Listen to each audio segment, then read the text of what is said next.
The demands and needs that you and I, and even the most serious of amateur racers place on their equipment are far, far removed from those of WorldTour pro racers. However, that does not stop us from enjoying ogling at the latest, greatest top-end equipment used by the very highest end of the sport. I spent 2 weeks at the Tour Down Under, hassling the collective mechanics of the WorldTour, finding out what pedals, group sets, tyres and other things the WorldTour uses. As well as this, I also have compiled with me a hits list of the teams that will be exclusively riding on discs in 2019. So for those of you that have their blood boil whenever they hear the news, prepare to get enraged. Let's start with the group sets. It should come as no surprise, but the big three main manufacturers, so SRAM, Campagnolo and Shimano, are the sole group set suppliers for 2019. We've heard rumour that we may see very, very select appearances from Rotor's newly released 1x13 group set and FSA's K-Force wireless group set, but we expect for the most part we're only going to see those big three. Before the pedants among you weigh in, just to be clear, to keep things simple when counting a group set supplier, I'm only counting shifting components. So that's your shifters and your derailleurs, because taking a mix in with kind of third-party cranksets and that sort of stuff would just really complicate matters. So for 2019, we're going to see 12 teams on Shimano's Dura-Ace 91000 series group set, and we're going to see 4 on Campagnolo's group set. For Shimano's group sets, we're going to see teams riding a mix of rim brakes and disc brakes, but all teams are running Di2 versions of those group sets. It is possible we may see the odd team using mechanical group sets on a very few select occasions, we suspect probably the cobbled classics, but other than that, it's probably going to be straight Di2 Dura-Ace for the rest of the time. For Campagnolo, we have 4 teams, so that's UAE Team Emirates, Team Movistar and Lotto Soudal.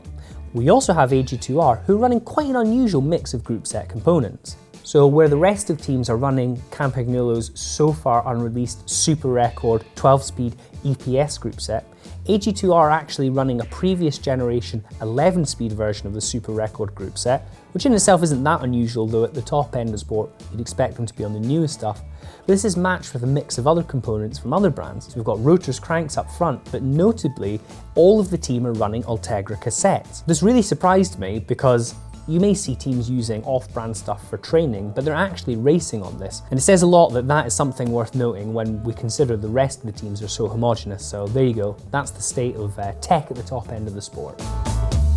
On another note, UAE definitely take the prize for the most Italian bikes in the whole pro peloton, who are riding Campagnolo group sets matched with Colnago frames, Data finishing kit, Vittoria tyres. It's Italian from top to bottom except for the pedals, but we'll get onto that thrilling subject in a moment. As for SRAM, we have Katusha Alpecin and Trek Segafredo riding SRAM's as yet unreleased 12-speed version of its E-TAP group set. We haven't managed to get too close and personal yet with the bikes, so you'll have to excuse them being out of style with the rest, but it's safe to say we should hear more on this new group set later in the year. For Shimano, it's everybody else, and I'm never going to remember to name those 12 teams, so check the graphics. As for tyres, we'll start with the obvious, and that is that every team is riding tubulars. This is the way it's always been with the WorldTour, and we expect it to continue to be so for quite some time. For those of you that follow pro racing tech quite closely, you may recall that I mentioned a few weeks ago that Sagan was due to ride tubeless tyres on his Alloy Specialized Alley Sprint. But come the race day, and that was the Down Under Classic, which is like the prologue race to the Tour Down Under proper, I was not surprised, I have to say, to see that him and his teammates had opted to go for their tubular tyres over the tubeless option. I think there's probably a chance that come the cobbled classics, we'll see a very few select and probably not top-end riders being forced, and I suspect will be forced, to use tubeless tyres at those events. But maybe there's going to be some crazy advance in that technology and we're going to see a more wide adoption at the top level. Let me know what you think on that subject and whether you use tubeless tyres for racing. It's also worth noting that with the exception of specialised 26mm wide S-Works turbo tubs, everybody else is running on 25mm tubs. 23s are just not seen at this level anymore, so if you're holding on to yours dearly, just think it might be time to switch to 25s, because everybody else has. Mercifully, the split in brands the team uses offers up a little bit more variation. The vast majority of teams are split between Vittoria's Corsa tyre, normally in a very handsome tan wall finish, or Continental's Competition Pro tubs.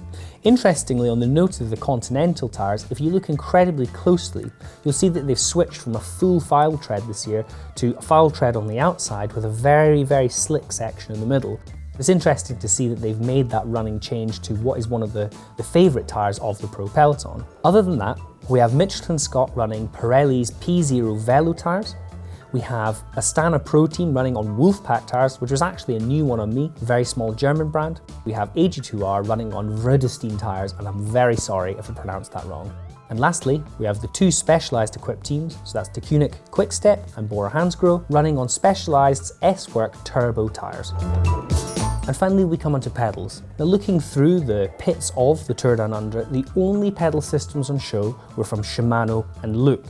And it's worth qualifying to say that although it's probably very likely that the vast majority of riders will stick to sponsor correct options, we imagine that there's the odd one or two riders out there who use something a little bit different. But even then, there's a pretty good selection of the sport at the Tour Down Under, so we were quite surprised to not see a single option from Speedplay, for example. It really is just Shimano and Loop.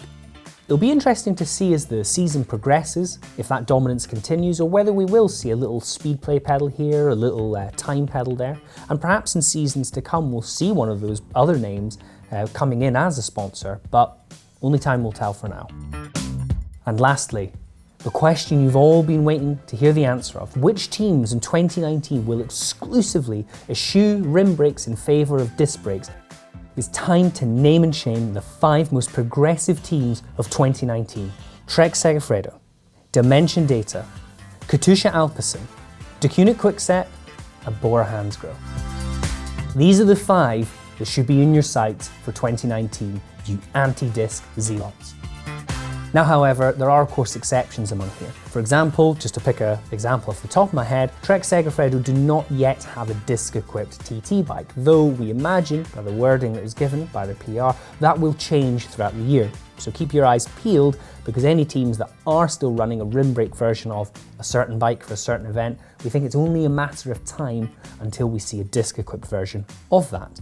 The remaining 13 teams will be riding rim brakes for the rest of the year. However, we think it's probably safe to assume that we will see the odd disc brake bike pop up here and there, particularly because all of those teams, for the most part, have a disc brake bike in their lineup, and obviously manufacturers are going to want to have those in the limelight. We're not at the tipping point yet. I mean, it's a pretty big disparity, 5 to 13, but still, numbers are growing.